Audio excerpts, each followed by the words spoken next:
Hello everybody, welcome to topic number 31, solving quadratic equations with the quadratic formula.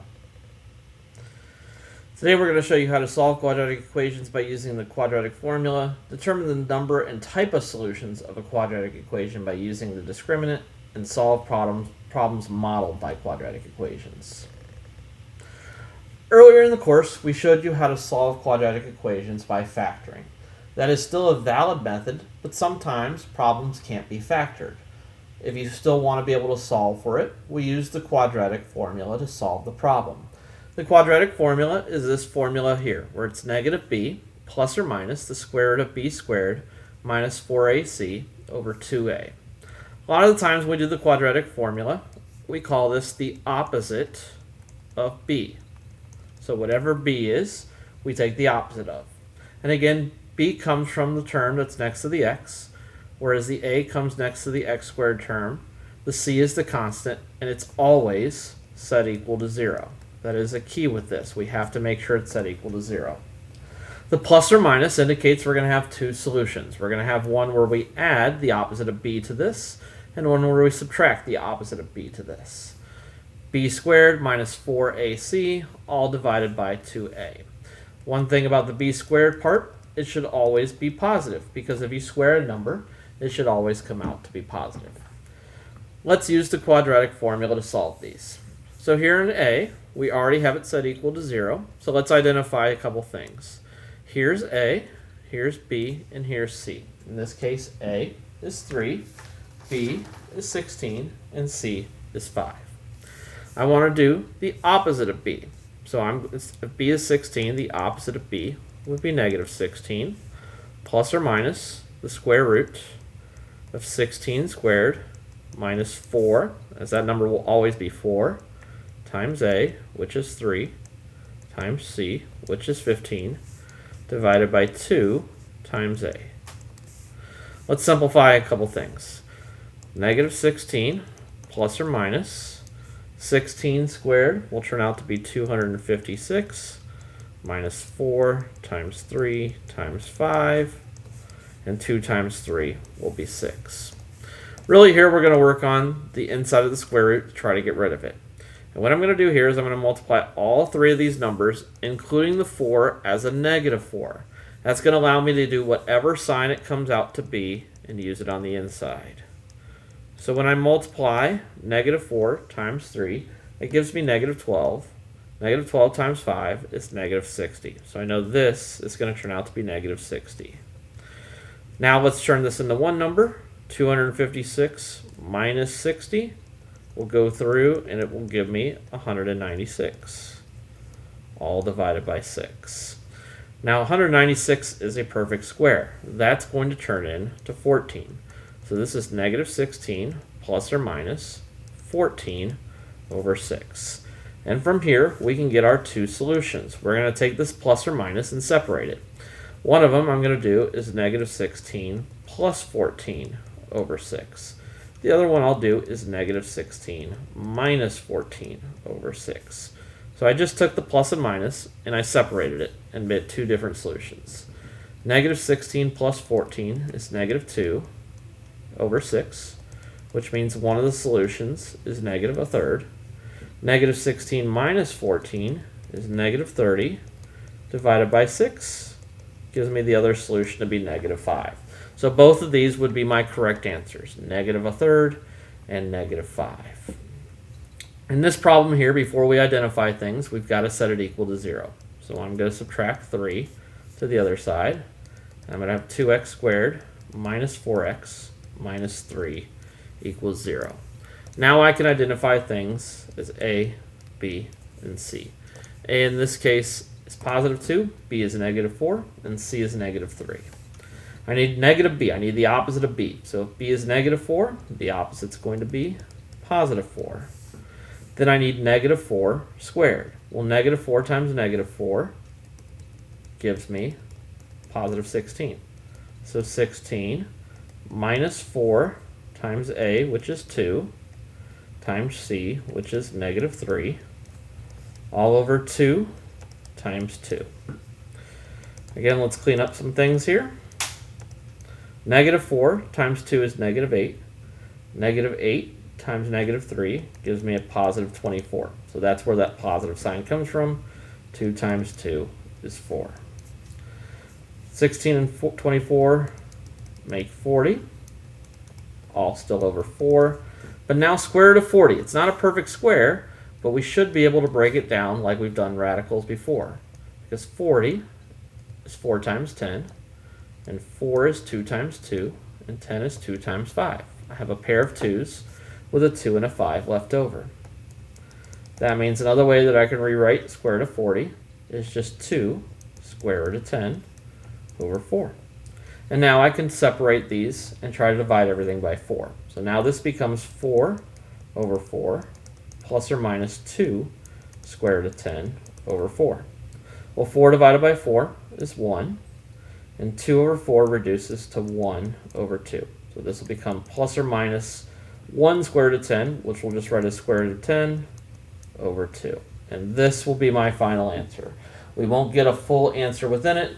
We could just leave it as 1 plus or minus square root of 10 over 2. Let's look at one more problem. Again, we need to go through and undo everything and get this equal to 0. So we're going to FOIL this side out, and we're going to distribute this side out. M times 2m is 2m squared. M times 6 is 6m. 2 times 2m is 4m.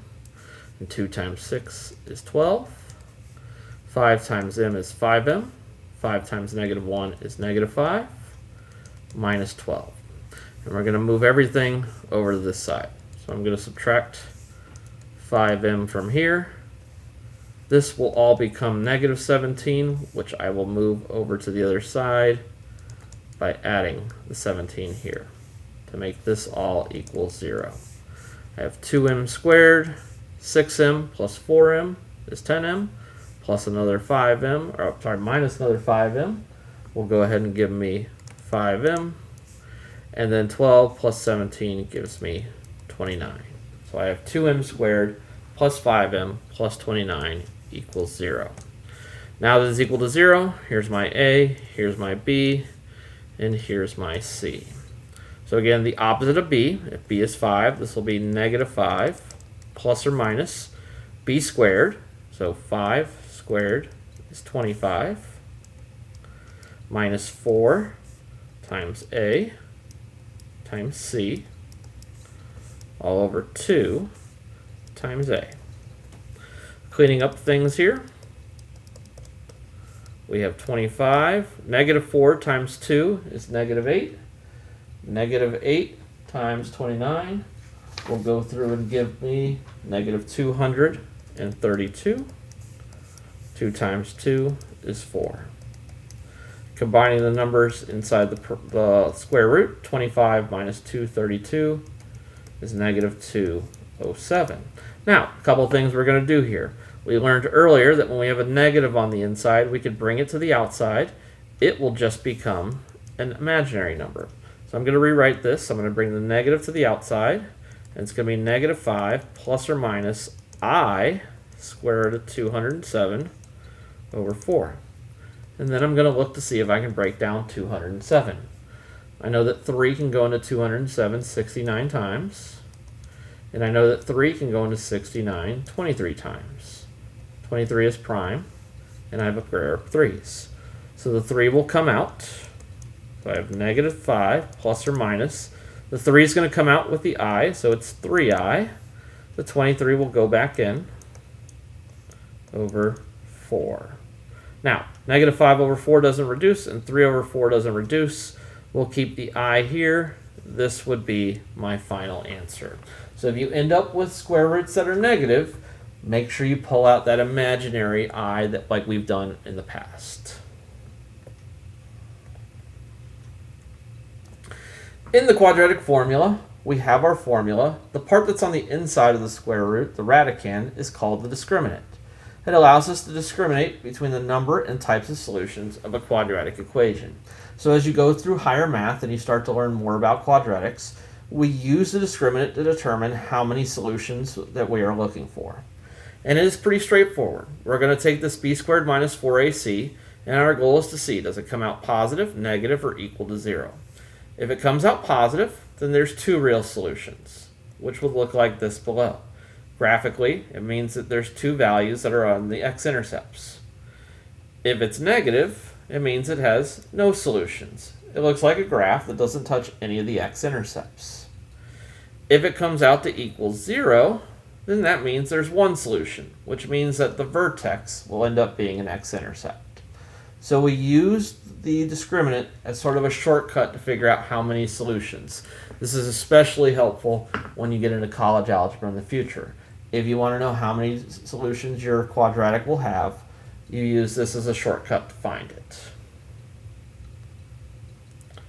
Let's test that here with these. So again, A, B, and C, since it's already equal to 0. There's no number in front here, so we'll set this equal to run. The discriminant is just the inside of the square root, b squared minus 4ac, but without the square root. So in this case, I have 2 squared minus 4 times 1 times 1. Well, 2 squared is 4, and negative 4 times 1 is negative 4.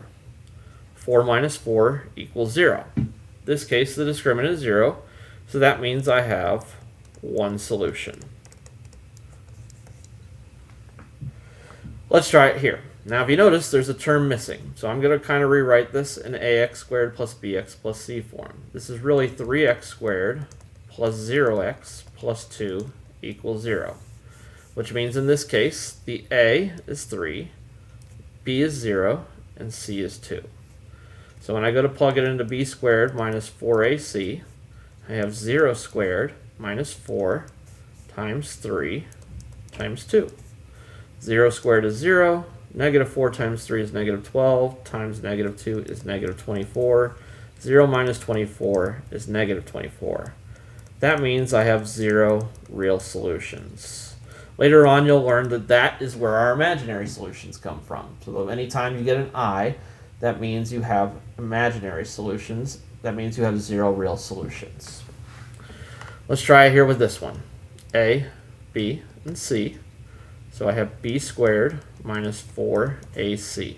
I have negative 7 squared minus 4 times 2 times negative 4. Negative 7 squared is 49. I multiply all three of these numbers. Negative 4 times negative 4 is 16. 16 times 2 is 32. 49 and 32. 49 plus 30 is 79 plus 2. That makes this 81. This is a positive number, so that means I'm going to have 2 real solutions. So again, we use a discriminant to help us figure out how many solutions are in our quadratic equation. We can also solve word problems. An object is thrown upward from the top of a 200-foot cliff with a velocity of 12 feet per second. The height h in feet of the object after t seconds is modeled by that equation. How long after the object is thrown will it strike the ground? Round to the nearest tenth of a second. So if it's going to hit the ground, that means the height is 0. So we're going to take this equation and we're going to set it equal to 0.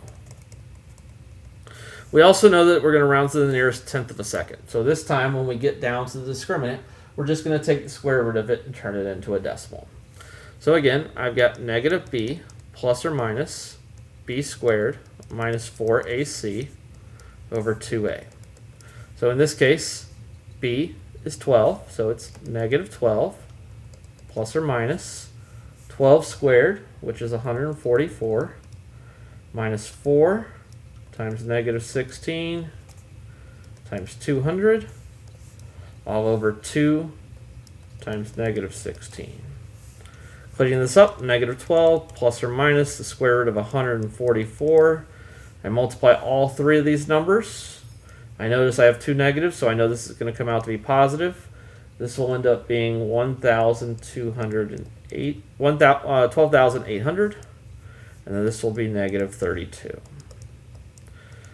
Combining the square root to one number, this comes out to be 12,944 divided by negative 32. And because we're rounding to the nearest tenth, I'm just going to go ahead and I'm going to turn this into a decimal. So negative 12 plus or minus 113.77 over negative 32.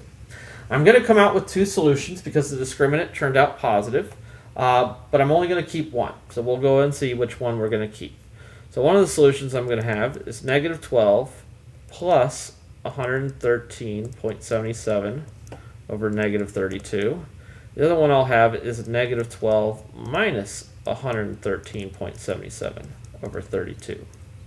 If I do the top one, and I add it together, and I divide it, I end up getting negative 3.18, which rounds to negative 3.2.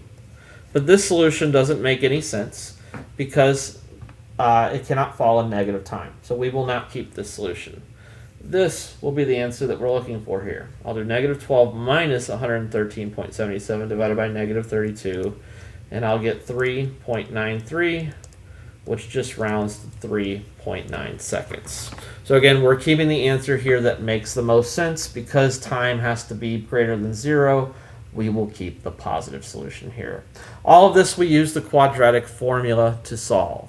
The quadratic formula is a great way to solve problems, even if you have to do it with factoring. So all those factoring problems we did at the beginning, if you don't remember how to factor, you can use the quadratic formula to solve.